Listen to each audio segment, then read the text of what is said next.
Halo saudara-saudara, jumpa lagi di The Soleh Solihun Interview. Kali ini bersama Ricky Siahaan. Halo, apa kabar? Jaga jarak nih kacau.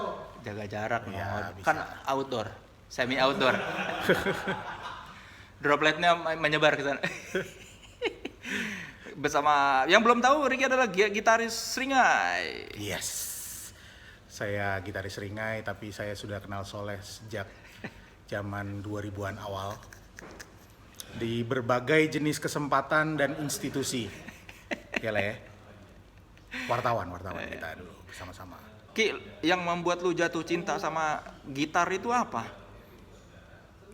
Yang membuat gue jatuh cinta dengan gitar itu karena emang dari kecil gue suka musik rock, dan menurut gue musik rock itu identiknya dengan gitar. Makanya dari kecil tuh emang gue udah sering main-main gitar di depan kaca, di depan cermin gitu, pakai raket tenis nyokap gue. Terus habis itu sok-sok bahwa wah gila gitaris tuh keren banget ya. Terus nonton video klip kan selalu gitaris ya. Iya.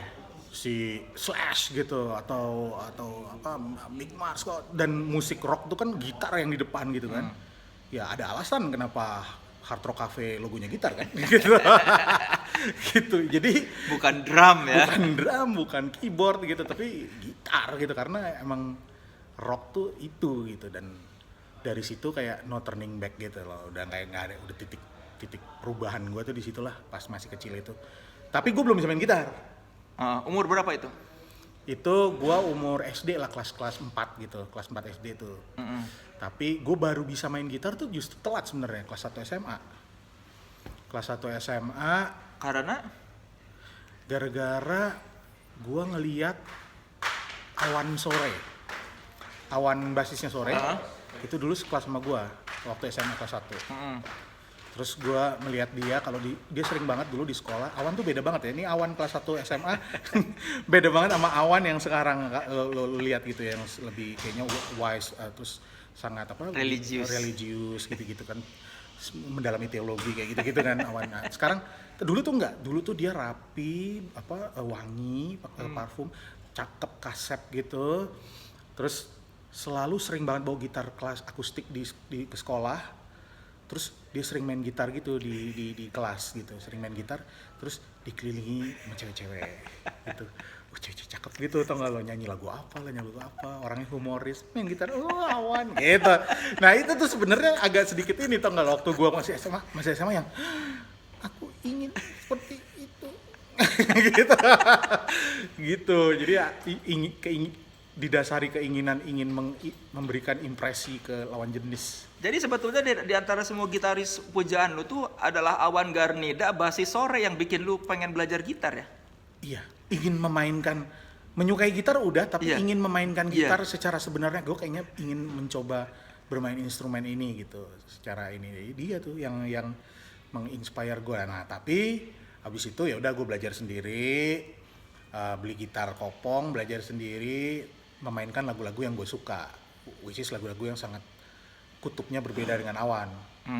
Lagu-lagu metal apa segala macam. Pada akhirnya nggak ada juga sih cewek-cewek yang suka main gitar. Enggak, lu pernah bilang nggak sama Awan, gua pengen kayak lu? Enggak lah, enggak. Gue nggak pernah mengasih tahu ini ke dia. Mungkin dia juga sampai sekarang nggak tahu kalau ternyata gue terinspire dia gitu ya. Untuk memainkan Ada gitar. sedikit iri berarti ya, atau cemburu? Iya, ingin oh ternyata bermain gitar akustik gitu ya, bermain gitar akustik bisa menciptakan efek itu ya ternyata gitu. Gue kuper gitu, kurang pergaulan, mungkin gue jarang ngeliat orang main gitar. Gue baru pindah dari SMP gue kan waktu itu di Malaysia tuh, pindah ke Indonesia. Oh di Malaysia kayak nggak ada orang yang bisa main gitar gitu waktu itu. Gitu, gue nggak pernah lihat gitu. Dan pas gue lihat itu, oh ternyata efek yang dihasilkan efek yang gue suka gitu. Gue suka, wah ternyata ada magnetnya gitu. Dan waktu itu mainin lagu slang lah, terlalu manis iya. ya kan. Ini tuh kan gitar akustiknya enak banget tuh mainin tuh. Terus kayak gak tau, ada hawa apa yang terjadi dari situ ke lawan jenis gitu. Plus Awan ganteng dulu ya. Ganteng. Kalau dia nggak ganteng kayaknya nggak akan segitunya sih. Mungkin juga. Itu udah keren banget mainnya, terus tetap nggak dideketin gitu karena nggak ganteng. Jahat banget. Ya, bisa jadi dong. Iya, iya. Ya ini kan lu bilang tadi Awan waktu muda ganteng banget kan? Ganteng. Dia ganteng, bersih, Emang- ganteng, bersih, wangi. Itulah apa? Elit. Ya wajar lah cewek deket karena wangi kan, Iya, karena deket-deket iya. nyaman. Iya. Tapi lu belajar sendirinya tuh gimana? Pakai buku chord atau apa? Gimana? Gua belajar sendirinya pakai buku tablatur namanya ya, tablatura. Itu tuh kayak chord tapi dia lebih ke angka-angka yang menunjukkan posisinya di fret gitar. Gitu. Jadi lebih mudah untuk membacanya dibandingin membaca notasi balok gitu. Oh. Nah, jadi dari situ aja, dari situ sama ya. Gue rasa ini yang dilakukan sama semua gitaris-gitaris yang belajar gitar di tahun 90-an awal itu, ya lu ngikutin lagu aja. Lu ngikutin lagu di tape kompo lo gitu, lu ulang, lu ikutin bareng-bareng, lu ulik, lu denger pakai kuping seperti apa. Habis itu ulang lagi, play lagi, mainin bareng, ulang lagi, play, mainin sampai keriting tuh kaset. Nggak ada yang ngajarin lu waktu itu awal-awal itu maksudnya? Enggak, tidak ada. Lu nyetem tahu dari mana? Dari belajar sendiri dari piano gitu misalnya, nadanya apa ya udah kita stem atau paket. Nggak ada sih, gue tahu sendiri aja itu dari buku-buku tablatur juga. Oh berarti lu baca buku dan mengerti teorinya Iya. gitu? Gue bener-bener yang bilang otodidak ya itulah gue emang belajar sendiri, tidak ada sama sekali orang yang ngajarin gue. Sampai gue bisa main gitar elektrik apa segala macam juga gue belajar sendiri. Bokap lu bisa main gitar? Nggak bisa main gitar. Bokap gue itu dia suka musik klasik. Bokap gue itu penggemar musik klasik yang cukup mendalam gitu. Dia koleksi rilisan fisik musik klasik. Terus dia datang ke konser musik klasik sebisa dia kalau ada gitu. Yang memainkan musik itu dari pihak ibu gue. Ibu gue itu dia penyanyi, dia nyanyi seriosa klasik gitu. Om gue, abangnya ibu gue bermain biola klasik gitu. Jadi dari situ. Tapi mereka kan semua musisi-musisi yang ngerti teori apa segala macam. Gue beda. Musik rock merusak. Darah Batak membantu lu lebih jago bermain gitar nggak? Nggak tahu ya, mungkin bukan karena sukunya tapi karena gue dikelilingi oleh orang-orang yang memiliki standar yang lumayan tinggi untuk bisa memainkan musik gitu di keluarga. Jadinya kalau misalnya lu bisa main musik, at least lu harus segitulah standarnya gitu. Standar main gitar lu harus bisa kayak gini. Kalau lu belum bisa kayak gini berarti lu belum bisa main gitar gitu loh. Kayak gitu. Jadi emang lumayan ada standar itu sih di keluarga gue. Berarti waktu bilang mau beli gitar itu bilangnya mau ngapain? Nah itu sebenarnya waktu gue bilang mau beli gitar itu sebenarnya nggak terlalu dipedulikan sama orang tua gue. Dia pikirnya gue cuma mau hobi-hobi doang kan. Pas gue beli gitar aku elektrik lah, mereka mulai apa ini? Kok mulai serius kamu mau jadi musisi gitu loh. Ada pertanyaan-pertanyaan itu karena keluarga gue keluarga lumayan akademis lah gitu. Bokap gue pinter orangnya, kakak-kakak gue pinter, ada yang jadi mahasiswa teladan lah di UI apa bla bla bla. Gue doang yang dirusak oleh rock and roll gitu. Gitu dan ketika gue beli gitar listrik, ketakutan orang tua gue adalah jadi kamu nanti kayak yang musisi, ini bukan merendahkan ya, tapi kalau kita ke mall terus ada orang main-main musik di tengah di plaza-plaza itu, kamu mau jadi kayak gitu? Nah, gitu. Padahal nggak ada yang salah juga sebenarnya dengan itu ya. Cuman mereka takut gitu kalau gue nyekolahin lo apa segala macem untuk supaya lo bisa lebih tinggi ya cita-cita orang tua yang di era 50-an gimana sih? Mereka kan angkatan 50-60-an ya. Terus jawaban lu apa? Jawaban gue enggak lah, gue nggak bakal jadi musisi yang main di mall kayak gitu. Nggak mungkin musik gue main di mall kayak gitu. Gitu, bukan musik karena karirnya. Musik gue metal. Iya. Tapi karena musik gue terlalu keras untuk dimainkan di mall. Gitu. Tapi emang ya dari itu lu sadar bahwa kalaupun lu bermain musik lu pengen memang mainin metal ya? Iya, kalau itu emang udah dari kecil ya. Jadi kayak makanya selalu anak-anak punya selalu punya perumpamaan gitu ya, kalau sebenarnya kalau ditanya mengenai kami dan musik rock, metal, heavy metal, itu bukannya kita yang memilih gitu, tapi musiknya yang memilih. Gitu. Musiknya kita dipilih oleh musik itu gitu. Berlebihan yang biasa, Berlebihan. selalu berlebihan. Iya. Abis nggak bisa dijelasin gitu, nggak bisa dijelaskan kenapa kecintaan itu bisa membuat lo melakukannya secara konsisten selama puluhan tahun tanpa memperhitungkan pengorbanan, tanpa memperhitungkan apa yang udah lu kasih buat hobi lu, atau ini hobi atau bukan sih? Karena kalau udah hobi kayaknya udah lebih gitu dari sekedar hobi gitu. Iya, karena tenaga dan waktunya udah terlalu banyak dikeluarkan. Iya, gitu. Jadi emang udah tercetak di DNA lo lah gitu lah. Tapi tidak pernah ada resistensi dari keluarga ketika lu waktu awal bikin band? Ada. Kayak gimana? Kalau gue lebih ke ininya ya, ke agama dulu. Oh, dianggap musik setan? Iya, itu pernah gue jelasin juga di podcast Iya. ya. Itu serius itu. Waktu itu gue punya poster waktu gue kelas berapa ya? Kelas 5 mungkin ya, SD. Gue punya poster Motley Crue yang era Shout at the Devil. Itu mereka lagi dandan makeup banyak gitu, terus pakai pentagram, terus Mick Mars gitaris Motley Crue, posenya di poster itu kan dia serem tuh mukanya Mick Mars dengan eyeliner hitam apa segala macam, posenya lagi gini men. Gitu. Itu gue pampang di kamar gitu, dan ibu gue khawatir. Kelas berapa itu lo? Kelas 5, kelas 6 lah. SD. Iya gitu. Jadi itu aja dia nggak tahu aja itu lirik-lirik Motley Crue seperti apa itu orang tua gua. Apa yang dia bilang?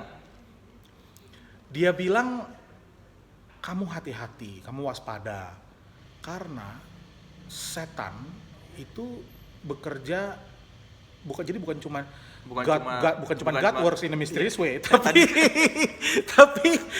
setan juga works in a more mysterious way, kalau gitu loh.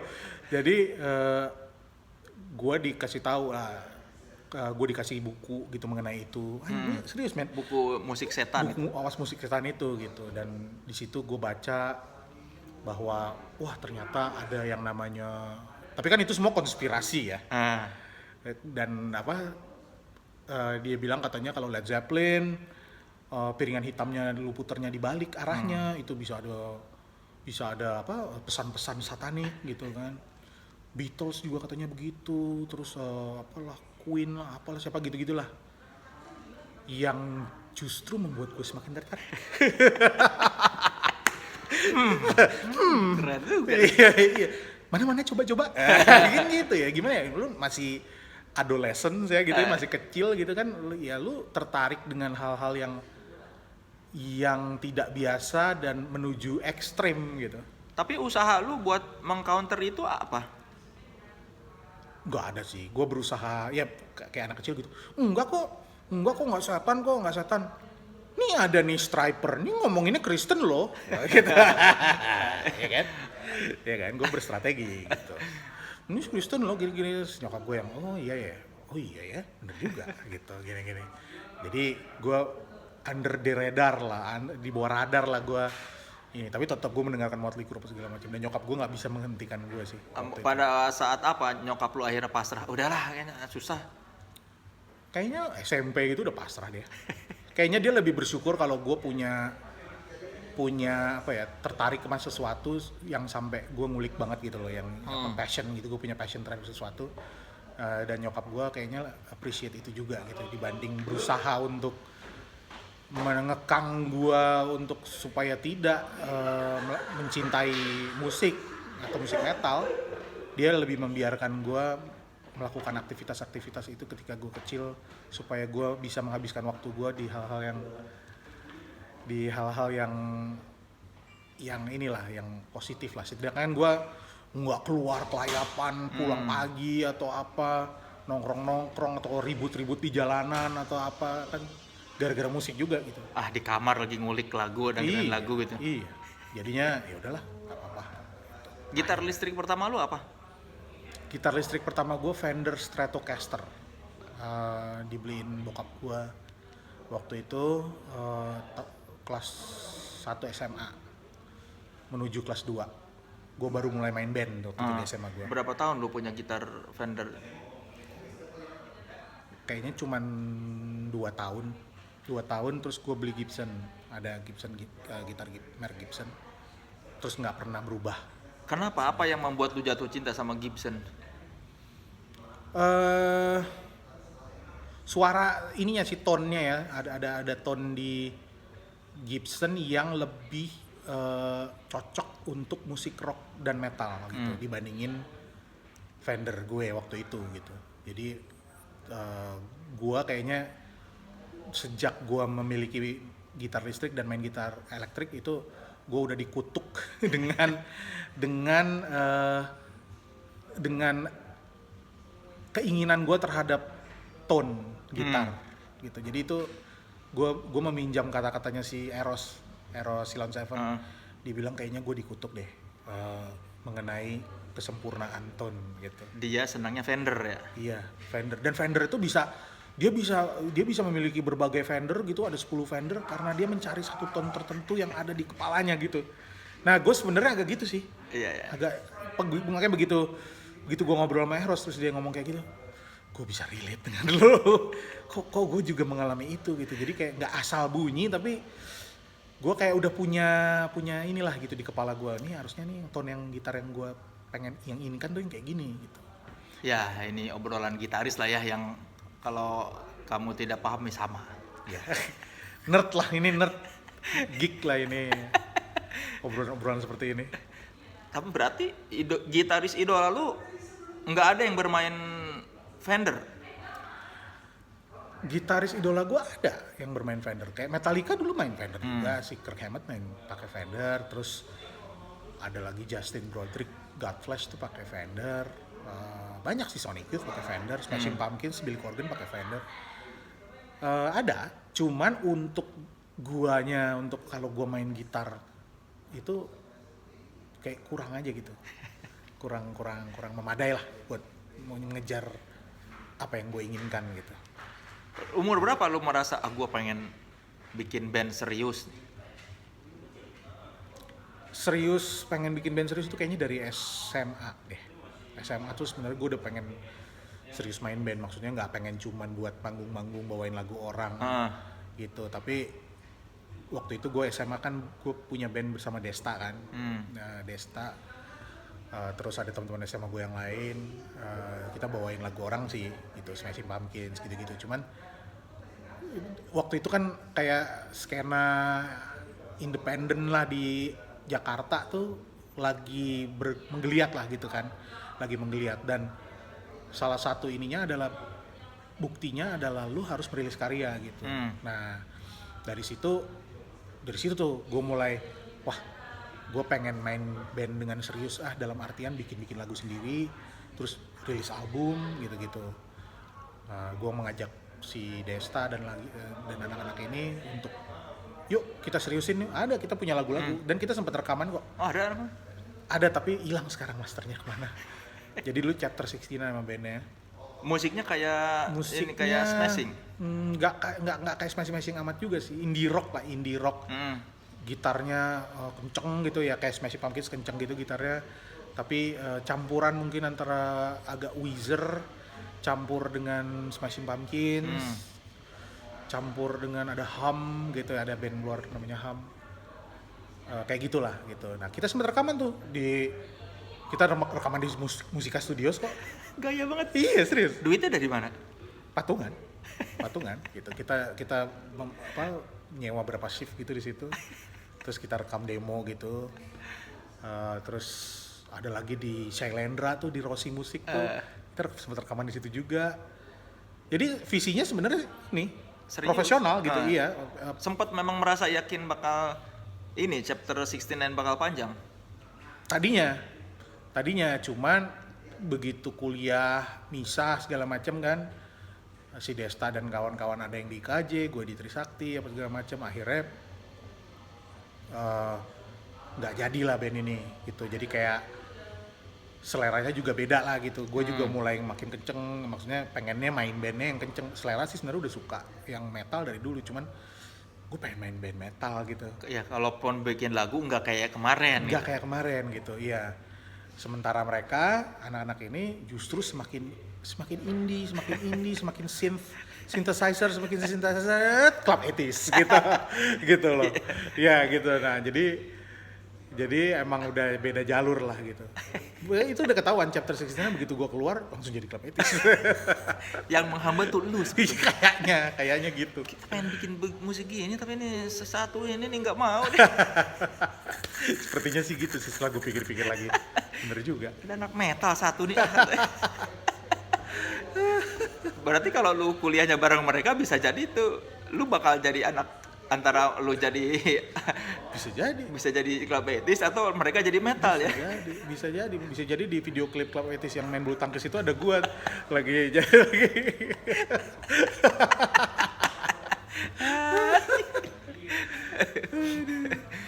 Tapi harapan lu dari dulu memang nggak pernah pudar ya bahwa lu bisa berkarir di musik? Enggak sih. Jadi ini emang udah passion gua dari dulu gitu. Kalau kalaupun bukan sama teman-teman gue yang ini gitu, gue pasti akan main musik dengan yang lain gitu. Dengan yang lain gue akan terus kejar mimpi gue itu gitu, mimpi menjadi musisi. Apa yang bikin lu pede? Gak tahu, gue kayaknya lumayan ini ya dulu ya. Gue ngerasa banyak teman-teman gue yang belajar musik dari SD, dari kecil, terus ya gitu-gitu aja mainnya, gitu. Sementara gue belajar gitar kelas 1 SMA, kelas 3 SMA gue udah bisa bermain gitar seperti sekarang gue bermain gitar. Jadi kayak gue cuma butuh waktu setahun untuk bisa mencapai titik itu gitu. Jadi kayak gue ngerasa ini kayak apakah ini berarti gue memiliki bakat ya gitu. Kayaknya sih iya. Kalau dalam setahun gue bisa cepet gitu ya progresnya. Jadi jangan disia-siakan lah gitu. Oh makanya lu yakin kayaknya gue bisa nih. Kayak bisa. Gue tinggal ketemu orang-orang yang tepat aja gitu. Tinggal ketemu orang-orang yang tepat, ini bisa jadi magic nih. Gitu. Dan lu ngerasa ketemu orang yang tepat itu ketika di Step Forward apa ketika di Seringai? Dua-duanya menurut gue tepat sih. Maksudnya di Step Forward tuh musikalitasnya tinggi orang-orangnya, terus secara komposisi orang-orangnya juga kayaknya pas aja gitu. Pas aja dan nggak banyak yang seperti itu di Indonesia gitu ya, dengan komposisi orang-orang seperti itu. Dan ketahuannya tuh adalah ketika lu membuat musik gitu ya, atau lu bermain band dengan mereka, itu tuh kerasanya alami gitu, lancar gitu, nggak ada keraguan-raguan gitu. Dia bisa nggak ya? Kalau gue bikin lagu yang kayak gini, kira-kira dia bisa nggak ya melakukannya, atau ini bisa nggak ya? Nggak ada gitu. Jadi lu tenang, lu mau bikin lagu seperti apa aja, lu tahu kalau teman band lu bisa melakukannya, bakal merespon dengan bener ya. Merespon dengan benar gitu. Itu sih yang gue rasakan. Non? Emang interview. Nah, nggak bisa ngomong Aryan, terapi bisa. Tapi yang menurut lu penyebab kenapa Step Forward tidak sebesar Seringai itu apa? Step Forward itu tidak sebesar Seringai karena Seringai. Gitu. Maksudnya gini, maksudnya masalah waktu. Masalah waktu. Jadi waktu di Step Forward terakhir tuh emang orang-orangnya kan pada kerja kantoran juga, termasuk gua, dan si Seringai itu waktu itu emang pesat banget gitu loh naiknya, karena emang kerja kerasnya gila-gilaan gitu anak-anak Seringai dulu, semuanya gitu ya, dari 4 personilnya, 4-4-nya bener-bener total gitu menjalankan Seringai gitu. Sementara si Step Forward ada yang sibuk, ada yang apa, yang emang lebih banyak waktu itu bergerak kemana-mana, jalan-jalan kemana-mana tuh emang kebanyakan gue waktu di Step Forward gitu. Ya udah akhirnya ya waktu gue juga banyak tersita di Seringai, belum dengan kerjaan kantoran juga waktu itu, tahun-tahun itu di awal-awal karir Seringai. Jadinya ya si Seringai gitu yang ini. Dan Step Forward itu kan sebenarnya kan bagian dari scene Jakarta di tahun 90-an pertengahan gitu. Sementara Seringai itu waktu baru muncul tuh fresh dia gitu. Lagi ada movement Bibis Park ini gitu kan, lagi fresh. Jadi emang kayaknya emang lebih ditanggap aja gitu lebih ditanggap. Timingnya tepat ya? Ya timingnya tepat. Dan ya mungkin ya gue ada ngerasa ini juga ya sedikit ya. Maksudnya gue total juga di Step Forward menjalankan ya, cuman kayak Seringai kan waktu gue pertama kali ngejalanin itu gue lebih merasa kalau ini emang bener-bener bayi gue gitu, bayi kita lah gitu. Kalau si Step Forward kan gue waktu itu masuk ya ke dalam bandnya udah dari tahun 95, gue baru masuk 99 gitu. Jadi sebenarnya gue masuk ke band orang lain awalnya gitu. Kalau ini memang dari awal. Dari awal emang kita yang membidani gitu. Yang dari awal membuat lu cocok sama Aryan, Kemod atau Semi apa itu? Ininya sih ya selera yang pasti ya, selera musik yang gue suka mereka juga suka, sama begitu pula sebaliknya. Selera humornya ya mungkin kalau orang-orang yang tahu Seringai gitu, yang familiar dengan Seringai melihat kan Seringai bandnya tukang bercanda gitu. Ya itu emang seperti itu nggak dibuat-buat, itu emang kalau kita nongkrong emang banyak kalau bercanda seperti itu. Kalau kita ngeliat ada yang aneh dikit suka nyela-nyela, dan itu tuh membuat si Seringai ini menjadi band yang emang didasari pertemanan awalnya. Pertemanan, tapi di saat yang sama juga memiliki visi profesional yang sama gitu, yang kita ingin ada tujuan profesional yang sama nih ternyata semuanya. Nggak ada yang ini lebih gini, yang ini yang satunya lebih gimana, nggak ada. Jadi kayak kalau mobil ada 4 roda, 4-4-nya kencengnya sama gitu jalannya gitu. Jadi lebih apa ya, kayak cepet jadinya segala-galanya gitu. Masih inget nggak lo latihan pertama Seringai kayak gimana? Ingat? Kayak latihan pertama Seringai tuh di Agus Salim di Menteng, itu ada studio di situ. Kita bawain lagu-lagu orang dulu. Apa? Black Sabbath, Black Flag gitu. Dan kayak langsung bagus gitu, kayak kita ngerasanya latihan pertama langsung gimana sih, nggak ada adaptasi. Jadi begitu latihan pertama langsung kok udah ini ya, udah sama perasaannya gitu ya? Iya. Bahkan sampai ke titik ini loh, gimana ya, ini susah gue ngejelasin ya, kalau untuk yang main band mungkin paham. Jadi kayak misalnya kayak lu main sama, misalnya gue sama Kemot gitu ya, gue gitar, Kemot drum gitu kan, kayak dia mau ngapain gitu ya di drumnya, itu kayak gue bisa tahu gitu, kayak gue bisa tahu, kayak gue bisa ngerasain nih dia bentar lagi dia bakal begini nih, berarti gue harus agak lambatin dikit. Jadi kayak perasaannya, feel-nya tuh udah cek gitu. Nah itu berharga banget kalau lu bisa merasakan kayak gitu sama temen band lo ya. Nah itu dirasakan dari awal di Seringai, bukannya setelah bertahun-tahun baru lu mencapai itu, enggak. Jadi kayak wah ini nih. Tapi kan temenan udah lama, apa karena itu juga enggak? Iya mungkin ya, sama ya itu ya, mungkin karena ya main band itu kan, makanya band itu solid ketika personilnya saling respect dalam apa ya, dalam termin musikal itu adalah itu gitu. Maksudnya lu berarti lu bukan cuman ingin didengarkan temen lu, tapi lu mendengarkan temen lu gitu. Karena lu mendengarkan dia lah, makanya lu jadi tahu stroke-nya dia sebagai drummer tuh kayak gini nih stylenya.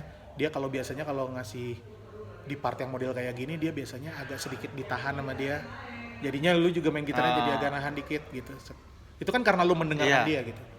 Nah, ketika lu mendengarkan temen band lo, respect tuh di situ sebenarnya. Gitu. Dan di hari pertama aja lu udah sadar, wah ini bisa tahan lama ya? Iya. Dan apa ya? Kayak ini aja, kayak secara alami aja gitu terjadi itu. Padahal kita bukan orang-orang sekolah musik, bukan orang-orang apa gitu kan. Sama kayak Mod juga seperti gua gitu kan, otodidak semua gitu.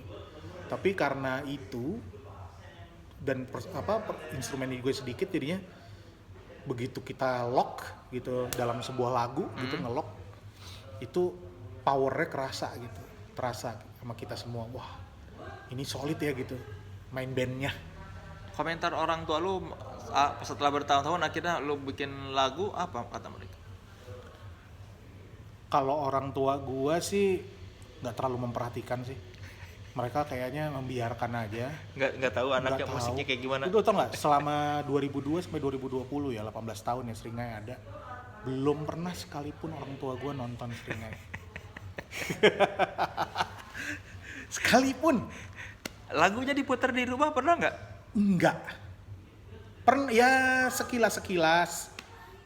Tapi nggak pernah mendedikasikan waktunya untuk dengerin, oh ini album terbarunya Ricky, oh, oke coba kita dengarkan. Enggak sih. Jadi mereka tidak pernah berkomentar mengenai karya lo? Ya pernah, maksudnya paling dia tahu kalau gue sibuk main band, gue keluar kota, misalnya gini, oh kamu pulang dari kota mana lagi, oh gini ya. Iya, tapi sampai titik itu aja gitu. Iya, maksudnya nggak tahu, oh ternyata lagunya kok kamu lagunya tentang ini, enggak. Enggak. Sama kayak mereka juga nggak tahu mengenai detil-detil pekerjaan kakak gue yang lain di kantornya gitu. Kayak gitu. Kerja gitu. Iya. Nggak ngerti kerja apa, pokoknya kerja. Iya gitu. Ya tipikal orang tua lah ya berarti ya. Iya. Nggak tahu anaknya kerja apa, yang penting mah kerja. Iya, mending kerja lah. Sekolah ya udah, kerja, gitu aja. Jadi waktu kasus dilarang di Bandung tuh nggak tahu juga tuh. Enggak. Tidak tahu sama sekali. Kasus apa ya? Yang orang tua gue tahu tentang gue gitu, yang gue bisa lihat gitu kalau mereka ada kebanggaannya gitu ya terhadap gue, itu adalah ketika gue bikin di Rolling Stone bikin gerakan 1000 gitar untuk anak Indonesia itu dulu. Terus masuk Kick Andy. Setelah masuk Kick Andy baru sialan. Seperti layaknya orang tua di seluruh Indonesia ya. Ketika ada yang masuk Kick Andy itu udah dianggap penting ya. Iya. Sialan. Jadi lu tuh baru di notice ketika masuk Kick Andy ya. Waktu Kick Andy itu kayak benchmark. Wah, anak gua ternyata serius juga dia ininya gitu. Anak gua ternyata penting juga ya. Dia masuk Kick Andy. Iya betul itu. Itu gue inget banget itu tuh. Apa komentar dia? Beda. Kalau nyokap gua seperti layaknya ibu-ibu lah. Dia kamu lihat Ricky, kamu bisa juga ya ngomongnya gini. Udah itu. Kalau bapak gua beda lagi. Bapak gua tuh dulu almarhum nih, bapak gua adalah orang yang sangat kaku. Dia juga orang sekolahan, orang Batak klasik gitulah ya. Yang zaman dulu gitu. Jadi dia malah bilangnya ke gua, wah, saya nggak nyangka kamu bisa ngomong di depan umum gitu ya. Saya nggak nyangka, bagus juga kamu. Teruskanlah gitu, kegiatan-kegiatan seperti ini, gini. Kalau kayak gini kan nanti kamu bisa masuk partai politik. Kenapa arahnya ke sana? Kenapa? Bukan itu sih. Tapi gue bisa paham gitu. Karena beloknya ke sana ya. Iya, karena ya dia masih old school lah. Bapak gue almarhum ini dulu. Dia nganggapnya kalau orang Batak, pria Batak itu adalah gini, kalau misalnya jadi sukses emang arahnya di sini, kenapa enggak jadi ini aja anggota DPR? Kenapa enggak jadi ini ya? Gitulah. Berarti orang tua lu tuh sebetulnya lebih respect lu sebagai wartawan ya daripada sebagai musisi. Iya. Itu wartawan, mungkin kalau sebagai musisi itu bukan kayak Seringai dengan karya-karyanya, tapi lebih ke waktu itu Seringai jadi opening Metallica tuh dia cukup ini sih. Ternyata diomongin nasional nih ya mengenai konser Metallica ini, dan anak gue yang bandnya yang jadi disebut-sebut. Iya, disebut-sebut. Jadi itu lumayan. Tapi nggak sampai ke titik yang mereka yang aku bangga padamu. Nggak juga. Biasa aja. Buat mereka anaknya membuka Metallica tuh biasa gitu. Iya, biasa. Ya itu lika-liku pekerjaannya dia lah. Gitu. Biasa dapat kerjaan di GBK. Iya. Berarti tetap lebih berharga masuk Kick Andy ya daripada membuka Metallica ya. Iya, benar. Itu soalnya bukan cuma orang tua gue, tapi saudara-saudara gue, saudara-saudara istri gitu. Aku lihat Ricky di Kick Andy waktu itu ngomongin yang masalah 1000 gitar untuk anak Indonesia sama Rolling Stone. Aku bangga Tuhan bekerja melalui Muna. Gitu. Kita bisa mengerti kenapa bos kita dulu mengagumi semua orang yang masuk acara itu ya. Iya memang. Ternyata dampaknya besar. Lu tuh jadi manajer Iko gara-gara dia yang minta apa lu yang melamar sih? Dia yang minta. Jadi itu gara-gara waktu itu Iko itu ada meeting di Amerika. Tapi dia nggak bisa datang sendirian karena emang ya nggak bisa lah, karena ini meeting studio gitulah gitu kan. Dan waktu itu nggak ada yang bisa dipercaya untuk bisa menemani Iko untuk ikut mendampingi dia di meeting ini. Nah waktu itu si Tepi Item yang ngajak gua, dia bilang, "Ki, lu bisa nggak dampingin Iko? Kan lo ada di Rolling Stone, lalu udah biasa keluar negeri untuk urusan corporate gitu kan. Lu dampingin dia di meeting ini gitu." Iko belum kenal sama gue juga. Oh belum kenal? Belum.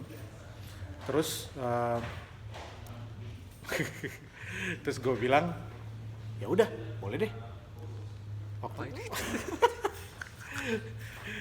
Waktu itu akhirnya gue kayak 3 hari lah gue di sana kali ya, 2 malam 3 hari.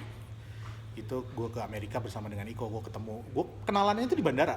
Canggung sebetulnya berarti ya perjalanan pertama tuh. Canggung, tapi karena ini penting, ya udahlah. Dan gue visa gue aktif waktu itu. Iya masih ada. Iya, yang dari Rolling Stone lah visa gue. Terus ya udah, akhirnya gue menemani dia di sana. Gue yang ikut meeting. Lu diperkenalkan sebagai keluarganya aja waktu itu, belum sebagai manajer. Tapi gue yang ikut mewakili dia dalam meeting itulah gitu loh. Gitu. Dan waktu itu meeting untuk film Mal-22 tuh, gue inget banget, sama Peter Berg sutradaranya. Ya udah, ternyata gue cukup merasa ini ya, alami lah gitu di situ, tidak merasa canggung dalam situasi meeting itu gitu, karena ternyata yang dia omongin, semua yang mereka omongin gue paham. Dan gue tahu apa yang ingin dicapai dari sisi Iko-nya juga, dan bisa gue sampaikan ke mereka. Dan udah pulanglah kita ke Indonesia setelah meeting itu. Di pesawat Iko ngomong ke gue, "Udah bang, lu aja lah jadi manajer gue," gitu. Tapi gue masih di Rolling Stone kan waktu itu kan. Ya tapi gue bilang, wah menarik sih, tapi ntar dulu ya, bentar ya, si Rolling Stone-nya kan belum kelar nih gitu. Tahun berapa sih itu? 2015. Dan gue tuh baru resmi jadi manajernya Iko tuh mungkin 2016 lah, setahun kemudian. Nah, jadi berdasarkan apa yang gue pelajari di Rolling Stone mengenai industri itu, dan ya gue lihat YouTube semua segala macam, akhirnya gue paham lah bagaimana industri ini bekerja gitu, industri film, dan gue pede gitu untuk bisa. Makanya baru tahun 2016 lu mengiyakan. Iya gitu. Jadi ya udah, semenjak itu 2016 sudah gaspol sampai sekarang, dan Rolling Stone akhirnya tutup juga gitu. Gitu. Gue tuh sebenarnya aduh, Rolling Stone mau tutup lagi. Makanya lu, udah deh Iko gue manajerin. Iya. Gitu. Dan enggak ini sih, ternyata ya gue lumayan passion juga sih emang sama film gitu ya. Gue penonton film yang sangat religius gitu, dan nggak cuman filmnya, tapi behind the scene-nya juga gue tertarik gitu, suka. Jadi pas lah. Seperti apa sih suasana meeting di Hollywood tuh? Jadi orang-orang suka nanya gitu ke gue, apakah yang lo alami itu seperti yang ada di Entourage? Iya kan, gitu kan. Jawabannya sebenarnya iya dan tidak. Entourage tuh ada exaggeration-nya gitu, ada ngebesar-besarkannya seperti semua film gitulah pasti ya. Tapi ada yang iya juga. Jadi yang iyanya tuh adalah apa misalnya? Yang iyanya tuh adalah gini.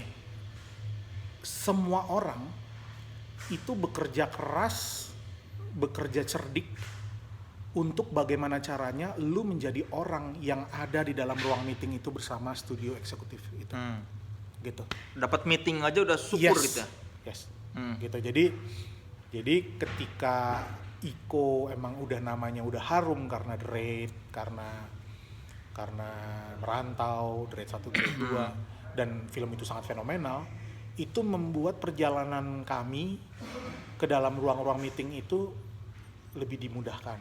Karena reputasinya sudah mendahului. Yes, betul. Jadi apa namanya? Biasanya tuh gua minta ke agent gitu, ke agent kita.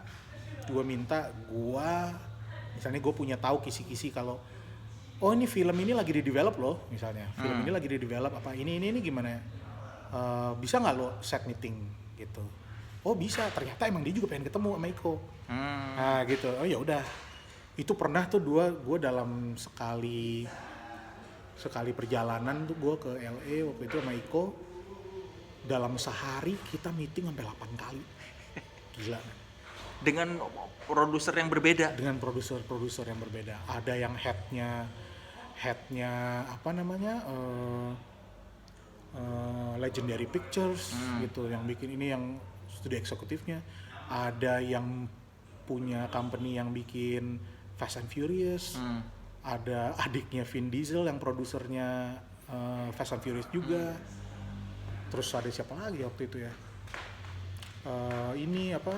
DC Comics gitu, Hasbro, gitu-gitulah. Mereka semua emang penasaran sih, pengen ketemu sama Iko. Itu gue salut sih. Makanya gue sangat bangga banget sama Iko gitu ya, karena emang dia tuh lumayan di sought after gitu di sana. Orang pengen ketemu, nanya, lu visi lu seperti apa sih? Lu pengen bikin film tuh yang kayak gimana sih? Ya, kayak gitu-gitu. Kita ngobrolin ke sana. Dan akhirnya ya yang nyangkut yang kalau misalnya orang-orang pada lihat ya Iko main di Mount Wedding itulah, di mana lah itu, di Stuber, terus sekarang di Snake Eyes, G.I. Joe, itu semua hasil dari meeting-meeting itu. Dari kemarin lu itu. Iya. Jadi produktif gitu, meeting itu sangat produktif, bukan yang ngetok pintu terus yang memperkenalkan diri, halo saya bukan gitu. Ya karena udah ada film yang bagus itu, jadi pintu masuk lu ya. Betul itu benar. Jadi gue selalu excited kalau setiap kita ada jadwal kalau mau ke Amerika untuk meeting ini, karena emang semuanya berawal dari situ. Seperti apa sih produser Hollywood itu kalau lu ceritain orang-orangnya? Di luar ekspektasi gue sih. Gimana? Yang pasti ya adalah mereka sangat respect, dan bukan humble ya, tapi sangat respect sama orang lawan bicaranya, sama orang yang sedang mereka meeting gitu. Jadi kayak sangat respect dari sisi waktu, dari sisi cara berbicara, cara memahami keinginan lu itu sebagai seorang seniman gitu ya, dan berusaha untuk membuat meeting ini memiliki hasil yang berguna. Jadi maksudnya nggak cuma ketemuan ngobrol-ngobrol gitu, tapi apa ya yang kita bisa lakukan gitu, yang bisa kita lakukan bersama apa ya gitu. Di luar gua nggak tahu motif aslinya, maksudnya dalam artian ketulusannya gitu, tapi gue sangat menikmati keprofesionalan mereka dalam melakukan itu gitu. Dalam artian gue merasa dihargai gitu ya sama Iko gitu, dan mereka genuinely ingin melakukan sesuatu yang bisa beneficial buat kita bersama gitu. Yuk bikin apa ya gitu loh. Nggak ada ketemu produser dan aktor terus produsernya memposisikan dirinya, lu yang butuh gua kan, gini, nggak ada itu, sama sekali nggak ada. Jadi memang niatnya pengen bikin kerjasama ya? Iya gitu. Jadi gua ngerasa wah ini keren nih, karena selama ini kan image-nya kan kalau produser kan selalu begitu iya, kan? Iya kan? belagu apa gitu atau mungkin kalau nggak belagu pun tapi tetap aja dia langsung memposisikan dirinya, iya. I'm the producer, you're my employee. Apalagi gitu kan? ini dari negara dunia ketiga gitu. Iya gitu, apalagi gitu, bener. Itu aja mereka mengenai bahasa aja mereka sangat mengerti, mereka pengen denger Iko ngomong berbahasa Inggris, mereka selalu ajak ngobrol Iko bercanda apa, makan siang apa mereka traktir kita makan siang, yuk kita lunch yuk gitu di mana ngobrol-ngobrol, kayak gitu jadi yang wah gila, maksudnya apa bagus banget gitu ininya ya, respons mereka terhadap kehadiran Iko di situ gitu, nggak dilihat sebagai lu siapa sih, nggak gitu. Ini dari pemain baru, padahal kan sebetulnya kalau di Hollywood kan statusnya kayak pemain baru ya. Yang emang kenyataannya emang pemain baru Iko di Hollywood gitu ya. Tapi mereka nggak menunjukkan kalau seolah-olah seperti itu. Jadi mereka respect-nya sama seperti mereka respect dengan aktor-aktor lain yang mungkin udah lebih berpengalaman gitu sama dibanding Iko gitu, dan itu keren banget sih. Kalau di lokasi syuting benar nggak sih dikasih trailer per pemain gitu? Betul. Buat nunggunya gitu? Iya. Jadi memang itu bagian dari ini ya, bagian dari dealing di awal di kontrak. Biasanya memang salah satunya adalah trailer untuk artis gitu. Dan trailer ini ada jenis-jenisnya gitu. Oh gitu, ada kasta-kastanya? Ada lah. Kayak gimana? Semakin tinggi posisi lo di cast, semakin bagus trailernya. Jadi kayak tapi pun walaupun lu nggak nomor 1, lu nggak lead gitu ya di dalam film itu pun trailernya tetap bagus, cuman mungkin lebih kecil sedikit gitu. Tapi kayak misalnya ada beberapa film-film yang emang kayak misalnya Assassins kemarin Netflix, Iko menjadi lead di situ kan, atau Mark Twain itu Iko lead juga di situ sama Mark Wahlberg, itu trailernya bagus gitu dikasihnya. Memang itu kayak hak si cast mendapatkan fasilitas gitu dari studio. Standarnya lah, kalau di kita kan ruang tunggu. Itu aja, dari situ aja gue udah ngeliat ya, mungkin karena budget juga ya, budgetnya gede ya di sana di luar negeri. Kenyamanan cast gitu itu sangat di nomor satukan gitu. Pokoknya gimana caranya ini paling efisien, nyaman, sehingga mereka bisa bekerja dengan tenang dan maksimal gitu. Itu yang di pikiran mereka. Kalau yang nego honor tuh lu apa agent? Bersama-sama, tapi menentukan honor biasanya kita bersama-sama ngobrol antara agent sama manajer. Tapi yang maju di dalam negosiasi itu lawyer. Oh, bukan agent, bukan manajer. Bukan. Jadi lawyer yang maju. Jadi yang di garda depan antar pihak itu lawyer. Lawyer Iko dan lawyer PH. Iya, dan lawyer studio. Iya. Gitu, ya. Dari legal dan legal. Itulah mereka ngomong. Kalian mikirin dulu angkanya, agent dan manajer. Angkanya kita sepakat segini. Ya. Nanti biar lawyer yang nego. Ya. Kan Iko udah ada entertainment lawyer ya di sana. Nah, mereka udah tahu tuh biasanya langsung begitu maju. Misalnya negosiasinya pertama segini, ntar bakal ada counter offer, ntar mungkin kita bisa settle di segini misalnya.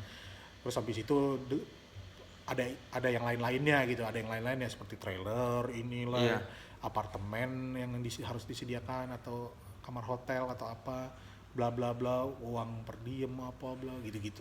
Jadi lu mah perannya ngobrol di awal doang ya kalau proyeknya oke nih. Di awal ya. Tapi gue sekarang jadi gini lah, jadi gue sekarang berusaha mengembangkan fungsi gue di dalam manajemen Iko gitu. Jadi saat ini kalau itu terjadi yang seperti itu, kalau memang Iko mendapatkan offer dari studio untuk berperan di sebuah project gitu, di sebuah film. Tapi kalau gue sekarang mengembangkan diri gue sebagai produser. Jadi sebagai produser maksudnya sebagai inisiator sebuah project justru. Jadi gua membuat premis cerita yang kira-kira bisa mendorong karir Iko gitu. Ya kayak gitu. Gue membuat premis cerita. Jadi sekarang ada nih yang sedang kita develop. Udah ada 2 project lah gitu. Nah itu premis ceritanya banyak dari gue juga, dari gue yang bikin, terus kemudian gue terjemahkan dalam bahasa Inggris menjadi 2 halaman, terus gue bawa ini ke agent, gue bilang ini Iko pengen bikin gue pengen bikin film kayak gini buat Iko gitu. Oh ya udah bisa. Terus baru kita bersama-sama nyari studio atau film company yang bisa menghandle developmentnya gitu, untuk menjadi sebuah script apa semua segala macam. Ketemulah gue bersama-sama dengan agent dan manajemen Iko yang di sana. Ketemulah kayak sekarang kita punya kerjasama dengan Balboa Production kan, si Stallone, Sylvester Stallone. Ya itu awalnya dari project yang gue initiate tuh. Oh, nanti lu gitu. Produser di situ lu kreditnya. Ya mungkin nggak produser karena gue nggak mengeluarkan apa-apa ya. Eksekutif produser. Ya kayak gitulah, gitu. Kayak co ya, gitu. Nah jadi gue yang penting ya udah kalau kita nggak nunggu warung. Jadi kita initiate sendiri project-project ini yang kira-kira ingin kita buat gitu. Karena selalu kalau datang nunggu-nunggu yang datang ke kita tuh pasti ada yang kayak aduh Iko kurang dimanfaatkan dengan baik gitu di project ini. Iya. Nah, jadi daripada kita ketemunya yang seperti itu terus, ya Iko juga harus ada satu kaki di tipe-tipe film di mana emang ini tipe-tipe film yang emang ingin dia buat gitu. Dan yang memang memaksimalkan potensi dia ya. Iya, betul. Situlah fungsi gue. Gitu. Tapi nanti lawyer ketemu lawyer lagi kalau udah deal gitu. Iya. Lawyer ketemu lawyer pasti. Ya itu yang nggak ada di sini. Gua dealan nggak pernah pakai lawyer. Nah itu lu harus pakai lawyer mulai. Kagak ada di sini. Manajer aja langsung, manajer sama PH. Ada temen gua sih kalau lu mau di sini. Kayaknya nanti makin kecil lagi potongannya ke gua. Harusnya sih enggak ya. Karena di luar negeri aja 5% mereka biaya lawyer. Yeah. 5% dari nilai kontrak. Jadi kalau di sini manajer sudah berfungsi buat memeriksa harusnya kontrak. Iya. Kalau gitu kan nanti ke gua makin banyak potongannya. Jadi enaknya, jadi gini sih. Jadi kalau gua ngelihat ya kenapa mereka di sana infrastrukturnya bisa begitu. Karena ketika lo meng-hire lawyer itu yang service yang lo terima tuh sebenarnya bukan cuma untuk menjadi garda depan negosiasi, tapi mereka juga memiliki banyak klien kan, lawyer ini kan. Klien mereka banyak, ada director. Jangan-jangan project itu direkturnya itu klien dia juga gitu. Banyak yang seperti itu. Gue udah 2 kali nih film Iko yang seperti itu. Jadi membantu malah, yaudah mainin. Nah, gitu ada. Jadi mereka juga melakukan itu gitu, ngelobiin juga buat si Iko untuk udah Iko aja udah jadiin deh biar langsung dari klientel gua udah langsung 3 nih. Iya, biar gampang ngurusnya ya. Iya. Kayak gitu. Jadi ada advantage yang lu dapatkan. Iko tuh gitu. Dipikir-pikir film lokalnya baru terakhir udah lama banget ya. Night Comes Soras ya. Iya. Night Comes Soras itu 2018 ya. 2018. Dia lebih banyak di Hollywood ya. Iya. Dapur lu ngebul karena Hollywood berarti? Iya. Bisa dibilang begitu. Bisa dibilang begitu sih, ya benar juga. Iya. Karena ini sih, karena apa namanya? Ya demand-nya ada. Gitu aja sih. Sederhana sih. Demand-nya ada. Terus kalau kita maju dengan apapun yang kita ingin lakukan gitu, visi kita terhadap sebuah film selalu ditanggapi, direspons dengan baik gitu aja sih. Jadinya ya di sana aja bikinnya gitu. Dan apa namanya, ya ininya dia udah internasional juga sih ya. Gue emang mengakui sih pas gue baru-baru dari jadi manajer dia aja gitu, misalnya gue keluar negeri sama dia gitu, memang udah jadi aktor yang sah lah dia di sana. Kayak gue sering banget dihentikan orang di jalan. Oh ya? Oh, banget. Lagi jalan berdua gitu sama si Iko. Gue penggemar lu banget nih, gini. Sampai tukang pramu ini toko di supermarket gitu sampai gelagapan ngomongnya.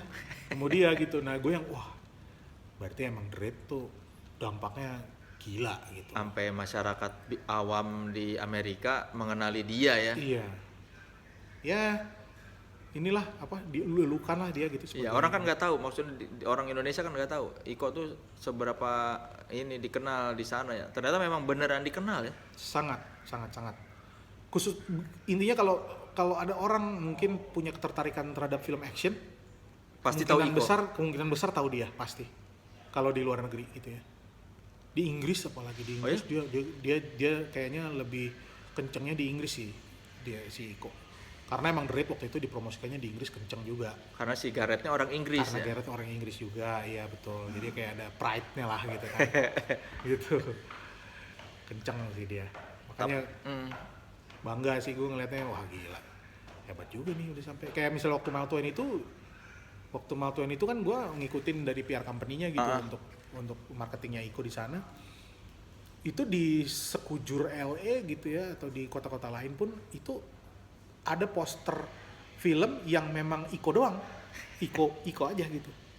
Poster-poster film Maltuen itu yang emang ngejualnya Iko. Bahkan Mark Wahlberg-nya nggak ada, cuma Iko doang. Karena emang kan ada banyak tuh versinya. Iya banyak versinya, ada yang cuman Mark Wahlberg doang, ada yang cuma Iko doang, ada yang cuman Lauren Cohen doang. Nah yang gue ngeliat gitu di berbagai jalan-jalan gitu atau di halte bus gitu, poster-poster Iko gitu gede-gede gitu. Iko Uwais itu Maltuen itu. Perasaan lu gimana? Wah kembang kempis sih ya. Lumayan sih yang lihat gila nih gue kerja keras ada hasilnya juga gitu. Dan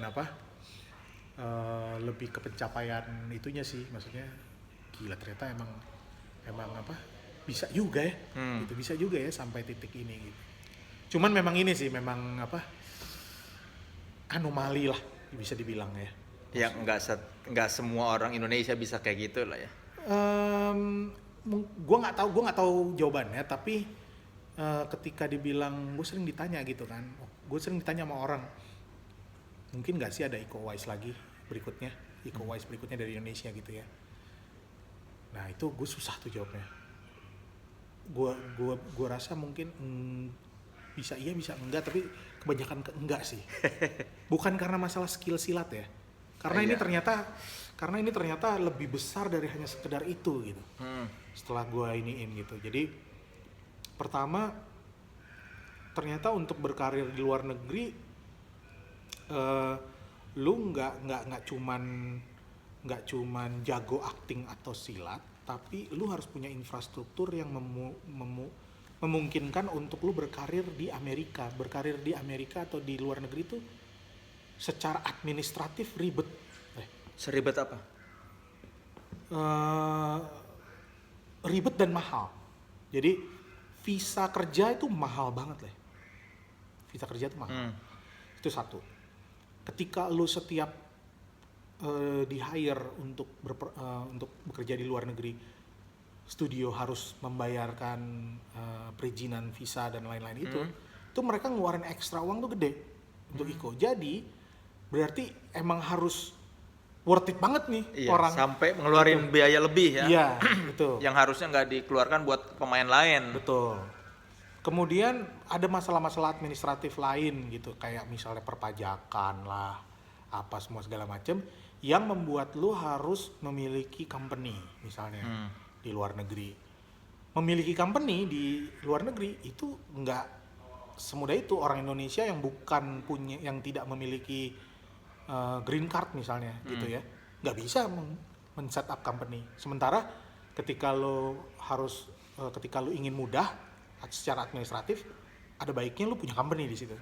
Terus lu gimana ngurus company-nya? Gua ada orang yang emang gua tunjuk, yang gue nyari orang yang emang jadi bagian dari tim manajemen gua, yang emang orang Indonesia yang emang udah punya green card, yang bisa mendampingi gua men-set up company. Oh, jadi lu punya perusahaan di sana? Iya, misalnya gitu. Ya. Nah, kayak gitu. Terus habis itu baru masalah administratif gitu-gitu ya. Belum yang lain-lainnya gitu, yang kayak misalnya Iko Uwais berikutnya gitu. Misalnya Iko tuh besar karena The Raid gitu ya. Nah, The Raid tuh ada karena apa? Kalau misalnya lu analisa gitu, karena Gareth Evans waktu itu yang membuat The Raid gitu kan, seperti itu. Waktu itu Gareth Evans mengambil Iko, seorang aktor yang nggak ada yang tahu di Indonesia gitu. Satu pun nggak ada yang tahu. Followers IG ada nggak? Siapa di media sosial dia ada eksistensinya? Tidak ada waktu The Raid awal dulu gitu. Tapi Gareth Evans gila, gak apa-apa deh nggak ngetop, tapi dia bisa melakukannya dengan baik gitu kan. Nah ini pola yang jarang dilakukan di sekarang. Iya. Gue ngelihatnya aktor diambil karena dia punya presence di media sosial, ya kan? Dia punya kekuatan untuk marketing filmnya juga gitu kan. Kalau orang yang baru yang total nggak tahu siapa, susah tuh kepilih, ya kan? Iya. Bener Lu kan? harus jadi orang dulu. Iya. Baru punya kesempatan main film. Nah itulah berarti Iko waktu itu dipilih sama Gareth. Itu kan berarti itu aja anomali. Nobody kan. Iya, itu anomali dulu pernah terjadi seperti itu. Kenapa dia bisa begitu, Gareth? Bisa begitu karena Merantau Film punya dia dan istrinya. Dan duitnya banyak. Dan Merantau Film kuat gitu kan, secara finance apa segala macam dulu. Karena apa? Ya ada lagi alasannya lah, karena begini. Kalau itu semua tidak bersatu dulu, nggak ada tuh. Belum tentu Iko jadi Hollywood sekarang ya. Belum tentu, iya gitu. Belum tentu. Nah makanya karena banyaknya faktor-faktor ini, gue nggak yakin semua faktor-faktor yang sama ini bisa direplikasi sekarang gitu. Untuk menghasilkan seorang Iko Uwais baru. Gitu loh. Jadi kayak ada apa ya? Jadi kalau orang nanya, bisa nggak regenerasi ntar ada Iko Uwais lagi berikutnya? Mana ya gitu. Ya harus nunggu dulu orang kayak Gareth Evans dulu. Iya gitu.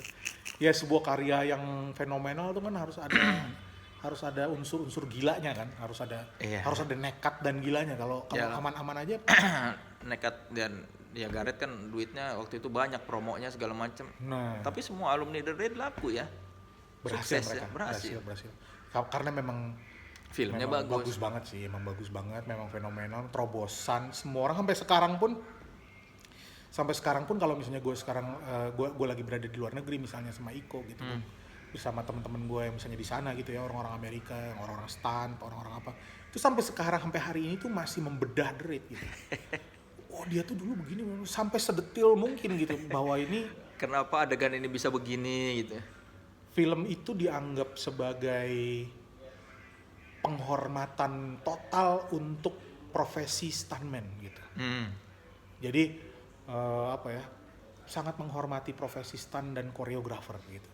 Karena cara dia mengambil gambarnya, cara dia editingnya, apa semua segala macem, itu kayak memuliakan. Iya, karena ngasih lihat bahwa stuntman tuh bisa begini. Iya, betul, iya. Iya, enggak ngeditnya bagus lah ya, dan ngambil gambarnya bener. Betul.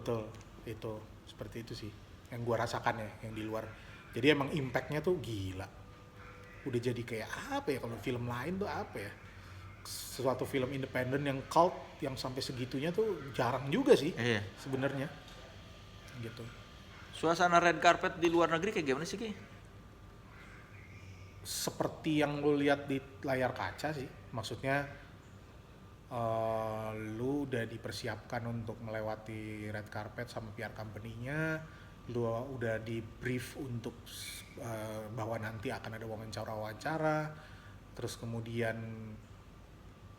begitu lu nyampe itu ada kayak dinding di mana ada fans gitu di satu area khusus di mana nanti mereka emang nungguin siapa yang datang artisnya. Dan waktu itu kebetulan Iko gila sih, waktu Iko datang gitu, mereka semua chanting Iko. Iya. Gue juga kaget gitu. Ada kok, gue abadikan kok waktu itu di video, terus gue posting. Yang lu foto bom siapa sih? Ada kan? Oh bukan, itu ada lagi. Beda lagi ya? Beda lagi. Ada lagi yang pokoknya mereka kayak gitu, terus minta tanda tangan, semua foto apa teriak-teriak gitu loh Iko. Dan yang gue lebih kagetnya lagi adalah setelah premiere, setelah itu film itu terus kemudian kita premiere, terus malamnya ada after party di sebuah restoran gitu, klub gitu. Terus kita after party, begitu keluar selesai after party kita mau pulang, Tuh orang-orang masih nungguin Iko, men. Jadi masih nungguin Iko, teriak-teriak gitu. Terus gue yang, waktu tuh fans lu tuh, Bang, gue bilang, si Iko, oh iya deh, Iko nyamperin mereka foto, tanda tangan. Iko tuh selalu orangnya tipenya gitu, dia emang ramah banget ya. Gitu, jadi dia selalu Enggak kayak bintang Hollywood lain. Iya, enggak. Beda lah gitu. Dia sangat selalu, dia seneng, Iko tuh seneng kalau orang seneng gitu. Kalau orang lain seneng, jadi diladenin sama dia semuanya orang-orangnya, sabar lah Iko meladeni. Kita nungguin di mobil, si Iko ngeladenin gitu. Terus kita masuk ke mobil, terus kita jalan gitu, mobilnya kejar, men. Itu mobilnya dikejar gitu. Gue yang wow. Jadi lu merasakan ada di dalam mobilnya kejar-kejar ya? Iya. Dan gue merasakan gue merasakan kadang-kadang yang starstruck gue, bukan Iko gitu. Gitu, iya bener. Kadang-kadang yang selalu starstruck gue gitu. Karena waktu itu gue lagi ada ini kan press junket gitu di hotel gitu di LA. Terus gue lagi di lift sama Iko sama PR-nya, publicist gue gitu kan, 3 gitu. Terus lift kebuka. Masuk ke lift Keegan Michael Key, tau gak lo? Yang Key and Peele. Iya. Keegan Michael Key, terus langsung ngeliat Iko. Terus I love you, I love your work, I love your movie, gini. Terus Iko nggak kenal.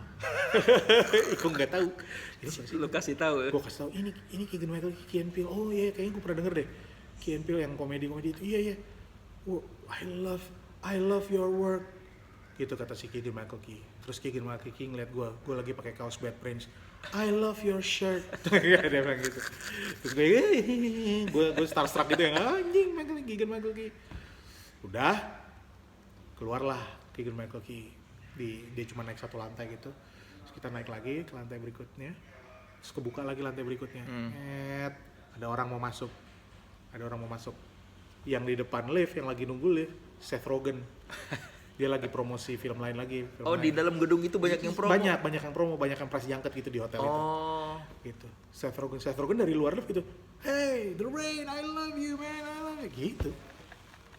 Iko yang Iko yang sambil nggak tahu ini siapa lagi.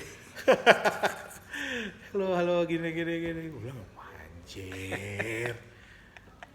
Gitu. Makanya gue yang gila nih, gue yang starstruck. Dan apa ya, mungkin karena personality-nya Iko juga, memang orang-orang sana emang jadi suka sih sama dia. Gitu ya. Selama lu di sana lu pernah ini nggak memperkenalkan bahwa gue juga punya band nih? Enggak sih, jarang sih. Cuman kadang-kadang ada gitu pembicaraan itu tiba-tiba ke situ gitu ya, kayak kita lagi ngobrol di mobil gitu sama publicist. Oh ya, lu main band? Iya, main band metal. Band apa? Metal. Hah? Metal gitu. Mereka kaget gue pakai jas gitu kan. Kayak apa? Coba gue pengen tahu kayak gimana band lu gitu. Ya, gue kasih lihat di Spotify. Di Spotify atau di YouTube gitu kan video klipnya. Oh anjing, keren banget.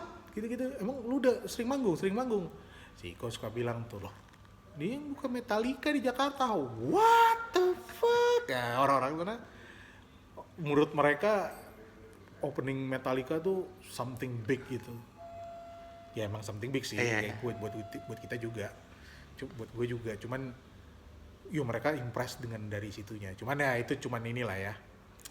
Cuma basa-basi lah, itu pembicaraan ringan aja, chit-chat. Berarti ada gunanya juga ya membuka Metallica buat obrolan di internasional ya. Ya. Band lu kayak gimana? Ya, kita baru buka Metallica sih. Itu mereka bingung. Kok bisa? Iya. Udah lama main bandnya juga. Yang baru kemarin.